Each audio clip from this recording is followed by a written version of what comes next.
नमस्कार दोस्तों, मैं आलोक शर्मा आप सभी का स्वागत करता हूं आज के इस वीडियो में। और आज मैं आप लोगों के लिए लेकर आया हूं class 8th mathematics bridge programme का सैम्पल पेपर। और ये सभी क्वेश्चन आपके लिए बहुत ज़्यादा महत्वपूर्ण हैं, तो पूरे वीडियो को आप अवश्य देखें। सबसे पहले यहाँ पर आपको जो फर्स्ट क्वेश्चन पूछा गया है, ये फर्स्ट क्वेश्चन क्या है आपका। और आपको ये भी याद रखना है कि सबसे पहले यहाँ पर मैंने जो एक एक नंबर के यहाँ पर 5 क्वेश्चन पूछे जाएंगे उनको लिया है। तो 1 into 5 यहाँ पर टोटल 5 मार्क्स आपको मिलेंगे। तो फर्स्ट क्वेश्चन है, आपको बताना है कि स्क्वायर नंबर क्या होते हैं, और यहाँ पर आपको इसके 2 एग्जाम्पल भी लिखना है। तो स्क्वायर नंबर क्या होते हैं? स्क्वायर नंबर वह नंबर होते हैं जो किसी नंबर को उसी नंबर में आप मल्टीप्लाई करते हैं तो आपको प्राप्त होते हैं। जैसे कि यहाँ पर दिया है 4 इक्वल आप क्या लिख सकते हैं 2 into 2। तो 2 को आपने 2 में ही मल्टीप्लाई कर दिया तो जो नंबर मिला वो हमारा स्क्वायर नंबर होगा। यहाँ पर हमको मिला 4, तो 4 हमारा स्क्वायर नंबर है। इसी प्रकार से 3 को 3 में मल्टीप्लाई किया तो हमको मिला 9, तो 9 हमारा स्क्वायर नंबर है। यहाँ पर किसी भी नंबर को आप उसी नंबर में मल्टीप्लाई करेंगे तो जो नंबर आपको मिलता है वो हमेशा आपको स्क्वायर नंबर यहाँ पर मिलता है। और जो स्क्वायर नंबर्स होते हैं वो हमारे परफेक्ट स्क्वायर्स नंबर होते हैं। तो कोई भी नंबर आप ले सकते हैं, उसको यदि आप इस प्रकार से लिख सकते हैं कि किसी नंबर का आप उसी में मल्टीप्लाई करें। जैसे 2 into 2 इक्वल 4, तो 4 स्क्वायर नंबर है। 3 into 3 इक्वल 9, तो ये आपका स्क्वायर नंबर है। इसी प्रकार से आगे भी आप कर सकते हैं। अब हम बात करते हैं नेक्स्ट क्वेश्चन की। तो यहाँ पर आपको बताना है एरिया और वॉल्यूम में क्या डिफरेंस होता है। तो area is the amount of space covered by a 2D shape. तो जो 2D शेप होते हैं उनके द्वारा जो स्पेस कवर्ड होता है उसको आप एरिया कह सकते हैं। वहाँ पर जैसे जो टेबल होता है, टेबल में आप ऊपर देखेंगे जो सरफेस दिया होता है उसका जो एरिया रहेगा वो उसको आप कह सकते हैं एरिया। और इसकी यूनिट होती है सेंटीमीटर स्क्वायर और मीटर स्क्वायर। और यहाँ पर आप वॉल्यूम और देखिए, फिर आपको और अच्छे से ये समझ में आएगा। वॉल्यूम क्या होता है? Volume is the amount of space a 3D object occupy. कोई भी 3D जो ऑब्जेक्ट है वो जो स्पेस ऑक्यूपाई करता है वह आपका कहलाता है वॉल्यूम। जैसे एक पानी की बोतल आप ले लीजिए, तो उसमें कितना पानी बनेगा? तो उसमें उसके वॉल्यूम के बराबर पानी वहाँ पर बनेगा। इसकी यूनिट होती है सेंटीमीटर क्यूब और मीटर क्यूब, इस प्रकार से इसकी यूनिट होती है। इसको आप ऐसे भी समझ सकते हैं कि आपको कोई एक बॉक्स दे दिया गया हो, आपसे कहें कि उसको आपको पेंट करना है। पेंट करेंगे तो क्या होगा? पेंट उसके आप एरिया पे करेंगे, तो यहाँ पर हम उसका एरिया फाइंड करेंगे। और यदि हम कहें कि उस बॉक्स में कितनी चीज़ बनेगी, तो तब आप क्या निकालेंगे? वहाँ पर आप वॉल्यूम निकालेंगे। यदि आपसे किसी चीज़ की कैपेसिटी पूछते हैं कि किसी चीज़ में कितनी चीज़ बनेगी, तो उसका मतलब होता है उसके वॉल्यूम की बात हो रही है। और यदि आपको कहा जाता है कि उस पर आपको पेंट करना है किसी चीज़ को, उसके सरफेस पे जब हम काम करते हैं वहाँ पर, तो वहाँ पर हम बात करते हैं उसके एरिया की। तो इस प्रकार से आप दोनों में डिफरेंस समझ सकते हैं, एरिया और वॉल्यूम। इसके बाद आपसे पूछा है कि जो आपको कोई एक कंप्लीट कोई चीज़ दी हो और आपको बोलें कि उसका 1/4 स्लाइस आपको करना है, तो उसके 1/4 स्लाइस वहाँ पर कितने होंगे? How many 1/4 slices make 1 whole. तो एक कंप्लीट होल को बनाने के लिए जो एक पूरा पार्ट होगा उसको बनाने के लिए कितने 1/4 पार्ट लगेंगे? तो आप जानते हैं 1/4 मतलब 1 के आपने 4 इक्वल पार्ट कर दिए हैं, तो इसका आंसर होगा 4 स्लाइसेस। क्योंकि जब हम लिखेंगे 1/4 प्लस 1/4 प्लस 1/4 प्लस 1/4 इक्वल में आपको मिलेगा 1, तो वो होगा 1 होल। इसका आंसर हो जाएगा 4 स्लाइसेस।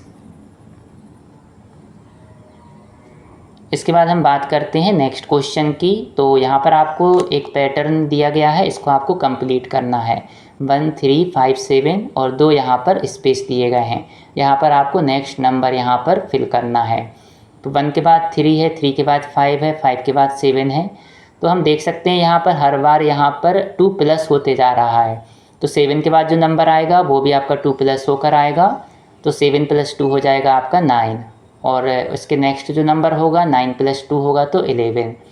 तो यहाँ पर लिखा है कि जो नेक्स्ट नंबर होंगे वो 9 और 11 होंगे। और जो पैटर्न हमको मिल रहा है वो क्या हो रहा है? यहाँ पर हर बार 2 से इंक्रीज हो रहा है। और ये सभी नंबर आपके ऑड नंबर हैं। तो ये सभी चीज़ें आप इसके बारे में लिख सकते हैं। इसके बाद हम बात करते हैं नेक्स्ट क्वेश्चन की। तो यहाँ पर आपको बताना है कि 4 × 4 कितना होता है। तो 4 × 4 क्या होता है, 16 होता है, और ये हमारा एक स्क्वायर नंबर है। तो ये थे हमारे 1 मार्क्स के 5 क्वेश्चन। अब हम बात करते हैं नेक्स्ट सेक्शन की। यहाँ पर वो सेक्शन ए था, ये सेक्शन बी है। सेक्शन बी में आपको 2 मार्क के यहाँ पर 5 क्वेश्चन दिए गए हैं, तो टोटल आपको 10 मार्क्स यहाँ पर मिलेंगे। सबसे पहले यहाँ पर आपको एक क्वेश्चन दिया गया है कि एक कैलेंडर में आपको एक 2 × 2 का नंबर ब्लॉक लेना है। जैसे आपको डेट दी हो 11, 12, 18, 19।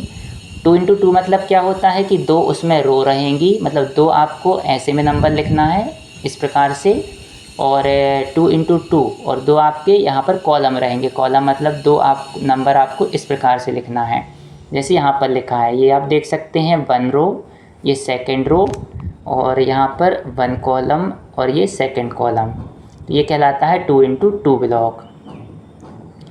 तो इनको आपने इस प्रकार से लिख दिया। इसके बाद यहाँ पर आपसे पूछा है कि ये जो इनके डायगोनल हैं उनका सम क्या होगा। डायगोनल क्या होते हैं, इस प्रकार से ये 18 और 12 इसके डायगोनल के नंबर कहलाएंगे। इसी प्रकार से यहाँ पर ये देख रहे हैं 11 और 19, ये भी इनके डायगोनल के नंबर हैं। तो इनका सम पूछा है आपसे। 11 और 19 का सम किया, हमको 30 मिला। 18 और 12 का सम किया, ये भी हमको 30 मिला। तो सेकंड क्वेश्चन में यहाँ पर आपसे पूछा है कि आपने यहाँ पर क्या ऑब्जर्व किया। तो यहाँ पर हमने ऑब्जर्व किया कि जब हम डायगोनल इनके सम कर रहे हैं तो हमेशा हमको यहाँ पर 30 नंबर मिल रहा है। तो कोई भी कैलेंडर का आप कोई भी मंथ लेंगे, उसमें यदि इस प्रकार से आप डायगोनल बनाते हैं तो आप देखेंगे कि इस प्रकार से हमेशा आपको एक इक्वल वैल्यू यहाँ पर मिलेगी। तो ऑब्जर्वेशन में हमने लिख लिया कि the sum of the diagonals are equal. Diagonal का सम यहाँ पर हमेशा इक्वल है। और दिस पैटर्न होल्ड्स फॉर और ऑल 2 × 2 कैलेंडर ब्लॉक। कैलेंडर का कोई भी आप 2 × 2 का ब्लॉक लेंगे तो उसमें हमेशा आपको डायगोनल का सम इक्वल यहाँ पर मिलेगा। अब हम बात करते हैं इसके 7th क्वेश्चन की। तो 7th क्वेश्चन में यहाँ पर लिखा है कि आपको एक नंबर यहाँ पर लेना है, उसमें 5 ऐड करना है, फिर उसके बाद उसमें 3 से मल्टीप्लाई करना है, फिर 15 को सब्ट्रैक्ट करना है। इसके बाद जो ओरिजिनल नंबर है उससे आपको इस नंबर को डिवाइड कर देना है जो आपको मिला, और इसके बाद 7 को ऐड करना है। तो आप कोई भी नंबर ले सकते हैं। तो हमने एक नंबर लिया 4, इसके बाद दिया था इसमें 5 ऐड करना है, तो 4 + 5 किया 9। इसके बाद दिया था 9 में 3 का मल्टीप्लाई करना है, तो 9 × 3 27। फिर दिया था 27 में से आपको 15 को सब्ट्रैक्ट करना है, तो 27 - 15 करेंगे तो आपको मिला 12। फिर यहाँ पे दिया था कि जो नंबर आपको मिला है उसको आपको डिवाइड करना है ओरिजिनल नंबर से। तो 12 को हमने डिवाइड किया 4 से, क्योंकि ओरिजिनल नंबर हमारा 4 था। हमको मिला यहाँ पर 3, और इसके बाद हमको इसमें 7 ऐड करना है, तो 3 + 7 किया 10। इसी प्रकार से एक और नंबर हमने लिया 5, इसकी सहायता से भी हम इस चीज़ को समझा सकते हैं।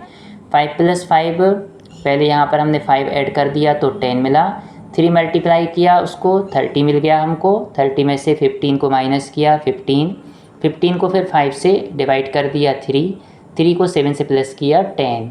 तो यहाँ पर भी हम कह सकते हैं कि जो आंसर हमको मिल रहा है हमेशा हमको यहाँ पर 10 मिल रहा है, क्योंकि यहाँ पर एक एल्जेब्रिक पैटर्न यहाँ पर है।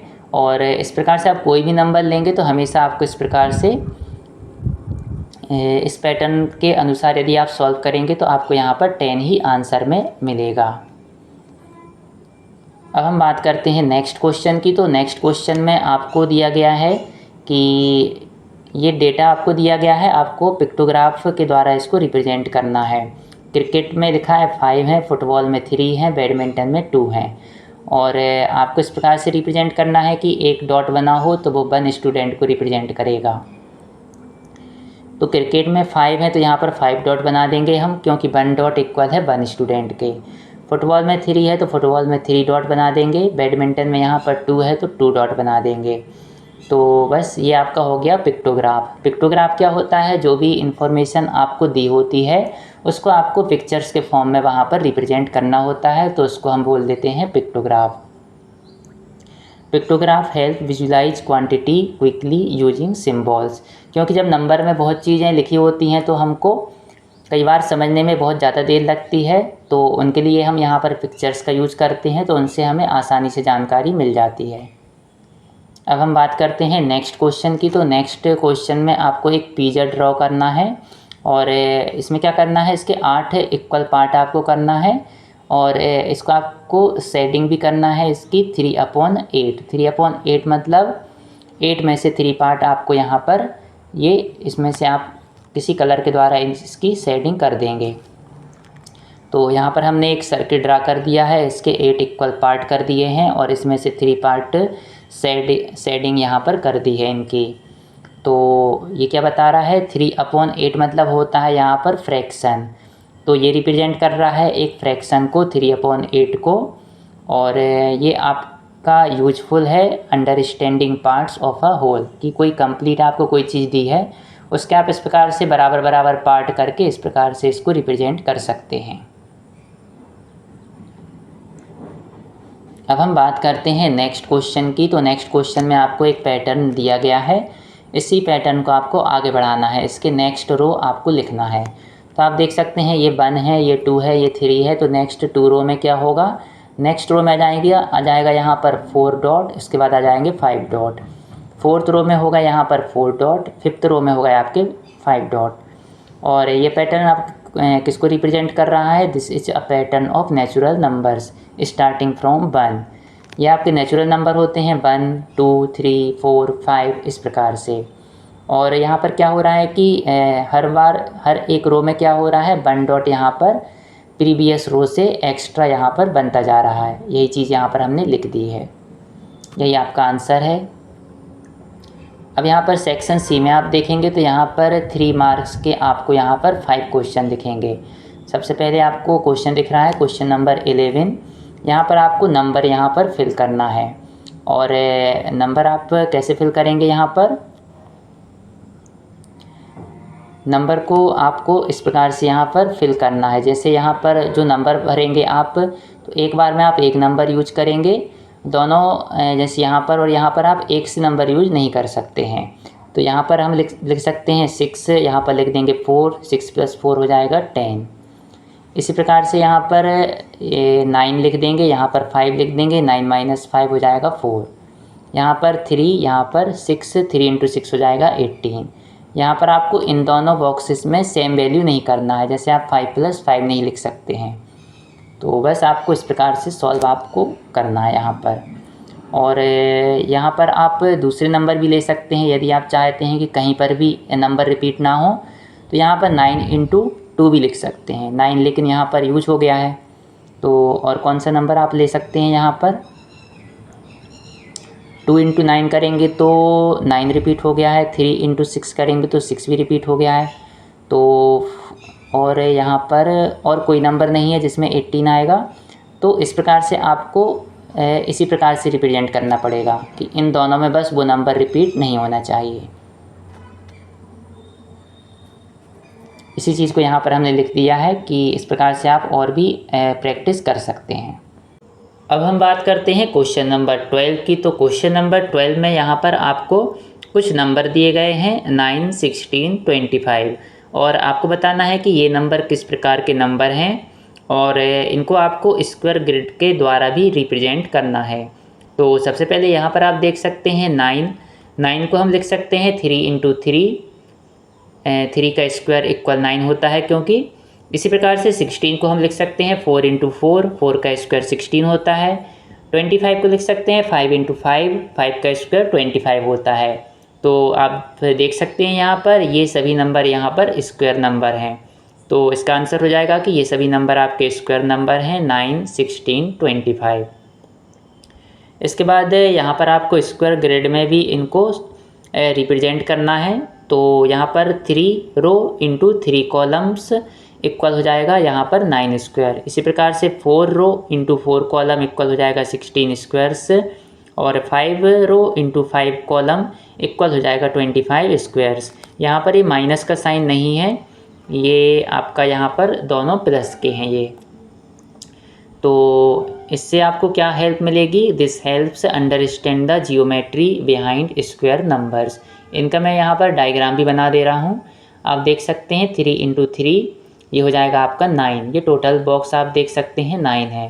4 इंटू 4 ये आपके टोटल हो गए यहाँ पर 16 बॉक्स। 5 इंटू 5 ये हो गए आपके 5 इंटू 5 टोटल 25 स्क्वायर यहाँ पर हो गए हैं। तो इसका आंसर ये है।